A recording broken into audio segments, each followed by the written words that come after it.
You ask Tiger to solve. This deals with linear equations with one unknown.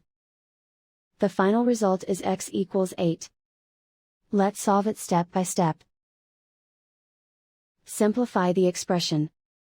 Expand the parentheses. Simplify the arithmetic. Group all constants on the right side of the equation. Add 5 to both sides. Simplify the arithmetic.